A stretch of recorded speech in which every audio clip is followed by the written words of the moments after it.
And our sign language interpreter is Lauren Wamboy, and we welcome you to this program. Now, the government has announced plans to construct international standard stadiums in every county as part of efforts to nurture sports, talent, and expand opportunities for young people across the country. And speaking during a public participation forum for the construction of the 10,000-seater Koigo Stadium in Maragua constituency, Murang'a County and Sports Principal Secretary Elijah Mwangi said the project is part of a broader government strategy to decentralize sports development and make facilities accessible at the grassroots level. New chair wa youth na mambo ya sports. Na pia ninasimamilia mambo ya. They are meant to promote talents within our county, of course, nationally. So when we are putting all these resources in this infrastructure, because in each and every county there is a sports infrastructure going on. If you go to Mombasa, if you go to Marsabit, Eldoret, Turkana, Migori, Central here in Murang'a, everywhere. Why are we doing this? We want to uplift our talents in sports so that they can earn livelihood from their sports talent. Vijana wetu mpaka wazee wenye wanasikia bado wako na nguvu na wanataka kucheza watakuwa wanaingia kuchezea kwa hii kiwanja ambao itakuwa sawa sawa, hakuna fubi kama venye iko, facilities zote tunahitaji zitakuwa, mpaka maji itakuwa, changing room itakuwa, mipira yenye tunahitaji kwa wenye wameingia na hawana mpira, mipira itakuwa, na vitu zile zingine zote za track event bado zitakuwa, kwa sababu kuwa na national stadium ni kuwa mpaka kwa store kuna hizo equipment ndio ziwe zinasaidia wale wanakuja kuchezea.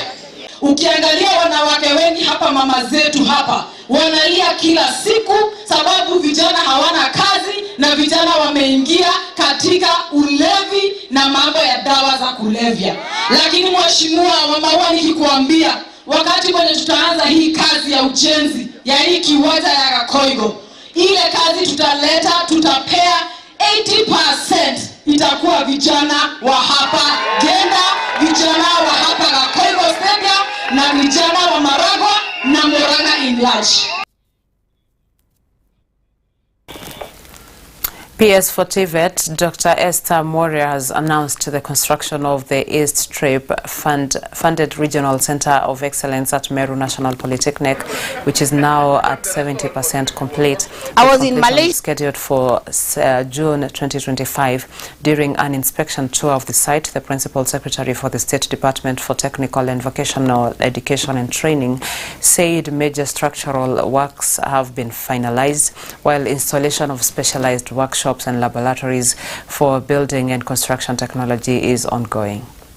Even the restaurant facility was functional. I was in Malaysia the whole of last week, and I can tell you unequivocally that the only link that we are missing to be training like Malaysia or even Singapore, because I also passed through Singapore, is that they have industries in the institutions, and that is what we are now looking forward to doing as the TVET department. So this space is helping us to bring industry into TVET, because even when we finish and we have the workshops ready, there will not just be training workshops, there will be production workshops where we are going to bring industry in this space to come and produce in this space as they craft our young people to excellence, because they'll be working with that industry all the way to production and entrepreneurship.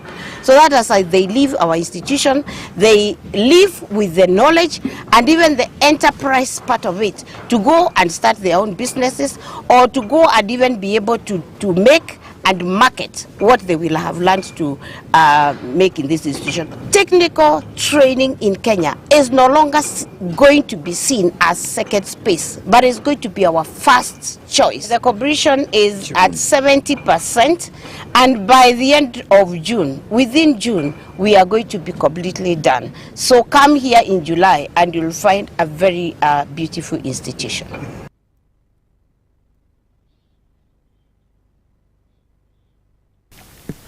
The Principal Secretary for Basic Education, Julius Bitok, has announced that the Ministry of Education has concluded a nationwide verification of schools and learners across the country. According to the PS, the exercise has provided the ministry with accurate data on the number of schools and enrolled students, paving way for decisive action against irregularities in the sector. The PS spoke during an eventful tour of Kepkelion East constituency, where Area Member of Parliament Joseph Cherorot issued bursaries worth 55 million Kenyan shillings to students.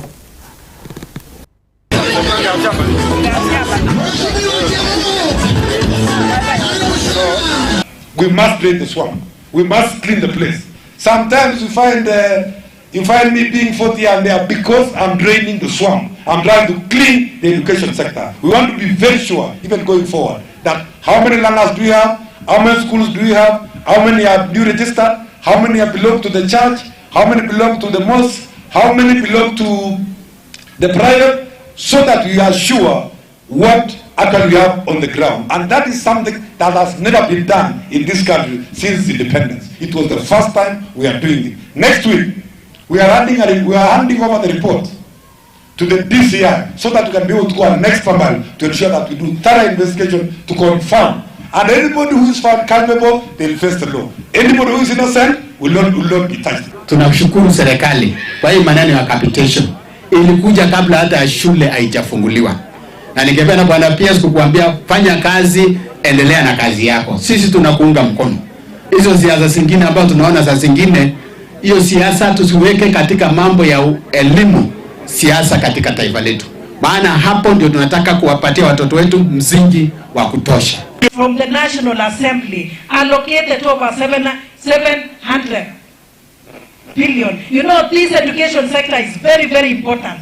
Kwa hivyo, hii capitation, tumesikia from the teachers, from the principals, they have said capitation is actually sent to schools on time. That is a great achievement.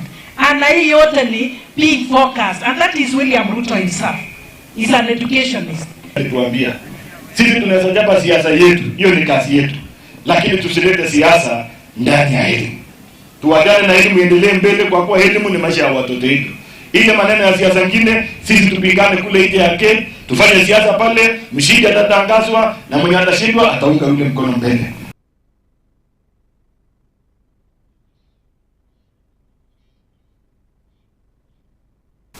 Some of the primary schools in Kilgoris constituency have started getting computer training lab classes through the NGCDF office in collaboration with a non-governmental organization called Good People. Kilgoris Member of Parliament Mr. Sunkoli Julius was speaking at Shertuka School when he was officially opening a laboratory equipped with 40 computers, where he said that it is a must for every school now to have a laboratory so that studies can improve like other schools in the country. 3/4 of the school are 100% ICT literate. Sisi tu katika constituency tumeamua ya kwamba madarasa yale mabaya tulipata hapa tunajenga ikuwe mzuri. Lakini pia mambo ambayo yanaendelea ndani ya hiyo madarasa iwe ni quality. Kwa sababu hakuna kitu ambacho tunaweza kupatia watoto wetu isipokuwa elimu. Na hii computers tumeweka katika shule hii ya Shertuka, tumeweka katika shule ya Nengeshui, tunaweka kwa shule ya Poroko, na tumeweka kwa shule ya Osumuko, na tunaendelea kuweka kwa mashule mengine, yani katika hii area ya Moitani. Lakini kule Wasingishu tumeweka katika shule ya Olontare na shule ya Nosaen, Mbejo Ngobit, Olalui, na mashule ambayo yamekuwa na kompyuta sasa. So masomo katika Kilgoris constituency yatakuwa ni masomo ya maana. So tumepata ICT lab. Tunashukuru, we are grateful. Tunajua watoto wetu hapa watasoma, watanufaika juu ya masomo ya kompyuta. Juu tunajua sasa hivi mahali tumefikia ni teknolojia. Watoto wanastahili wapate masomo aswa hii ya teknolojia ili iweze kuwasaidia katika maisha ya sasa. So tunashukuru sana kama community hii, tunasema ni asante. Tunafurahi sana. Wasichana wana shukrani nyingi. kwa sababu sasa shule yetu inapitika. Ukikuja na gari unaingia mpaka ndani ya shule. We are very happy indeed.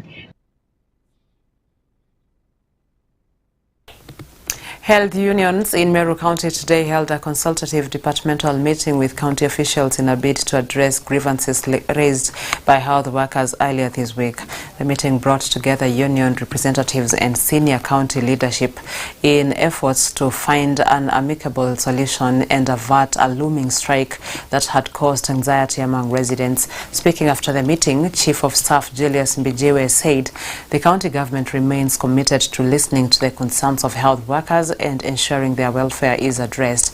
He noted that dialogue remains the best approach in resolving disputes and maintaining stability within the health sector.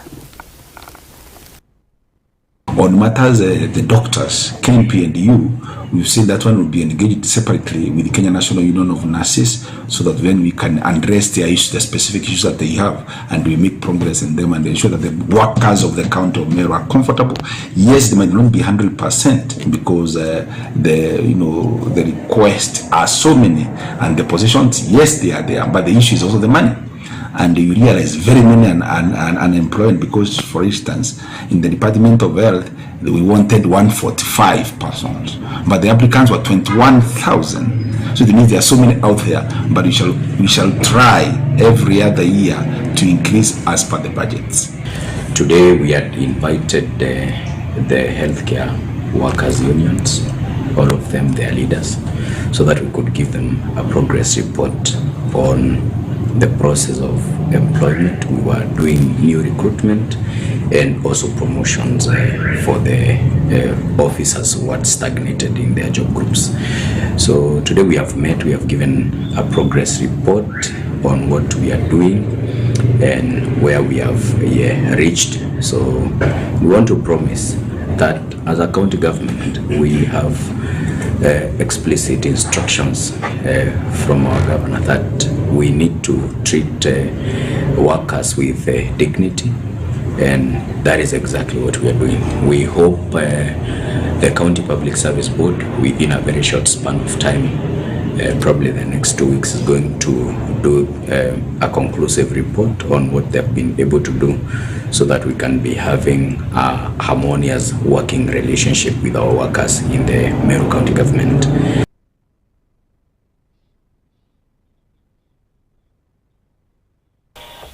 It's time for a short commercial breather, but we're coming back with more.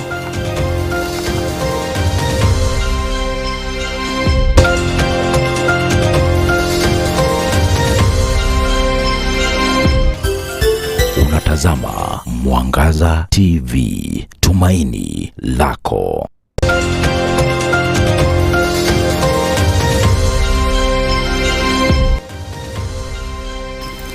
Welcome back. Principal Secretary for Livestock Jonathan Mueke has said proposed livestock bill currently before Parliament will strengthen regulation of animal feed quality, a move aimed at protecting farmers and improving productivity in Kenya's livestock sector. And speaking in Meru County, where he met livestock and dairy farmers during a sensitization forum, Mueke noted that the bill seeks to streamline standards in the animal feed market and curb the circulation of substandard products that have long affected farmers' yields. The feed is high. The quality of feed sometimes is substandard because it is not regulated. Our new livestock bill that is currently before Parliament is going to take care of the regulation of animal feed to make sure that the nutritional levels and the standards of our animal feed is good so that we increase our productivity for our livestock farmers. So that is work that is in progress. I know we have supported your cooperative through a presidential directive, and you have received 100 million shillings for your feed mill, and another 100 million shillings is on the way through the Ministry of Cooperatives. So mujitegemee maneno ya chakula ya mifugo, and that again will bring your price down, lower your cost of production, and ultimately put more money in the pockets of your farmers. Across the country, another initiative we've taken for animal feed is an initiative called the Land Commercialization Initiative. Kama dawa italetwa bwana PS, tutandunga ng'ombe. The chairman will supervise with my support and will clean up Meru. And like we have done before. Na another thing, tumesema mambo mawili hapa. We are going to start, we are now ready for export market. And export market means more money to us. But we are saying now, as we start moving up the price, it is no longer about the volume we bring. It is about what? The quality of milk you give us, because customers are telling us they are only ready to buy high quality milk. Chakula ya mifugo inakuwa haitoshi kwa sababu hakuna watu wengi sana wanazalisha chakula ya ng'ombe. And in the very productive areas in our country, we make human food. And then the animal food suffers, causing a shortage and causing the price to come up. Because sometimes we have to import. So the government has made a decision through a program called Land Commercialization Initiative, in which we are taking large parcels of government land, shamba kubwa kubwa za serikali, and we are giving to the private sector wazalishe chakula ya ng'ombe. That will increase the supply and reduce the cost of animal feed. Calibration of measurement instruments. Police in Kayole have made a major breakthrough by netting a major supply of bang following a tip from members of the public. According to Njiro Sub-County Commander Mr. John Worth, they arrested 2 suspects, a woman and a man, suspected to operate the drug den in Obama Estate, Kayole. The police recovered 130 kilograms of cannabis sativa, a vehicle believed to transport the substances assorted fake number plates. They will be arraigned in court soon as police launch investigation on the source of the drugs that are finishing a generation.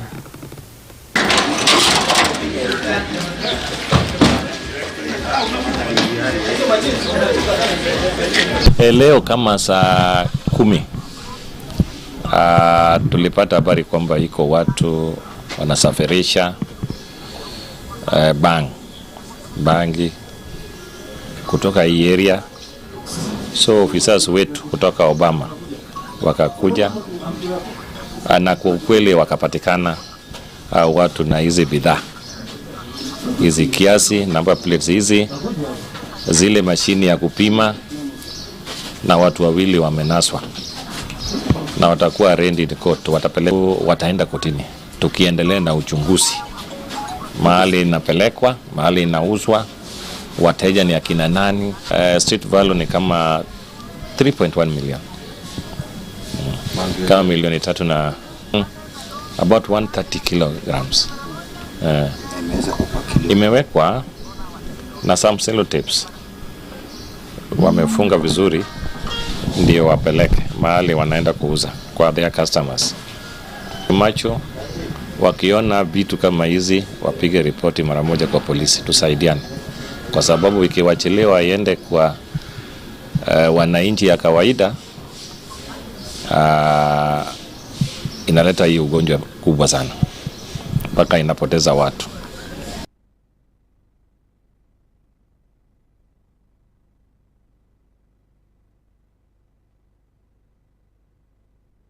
With that report, we come to the end of our program. Many thanks for staying with us, and thank you to everyone who has made this a success. I am Daisy Paul, and Lauren Mamboy is our sign language interpreter. On behalf of the entire team, we wish you a good night.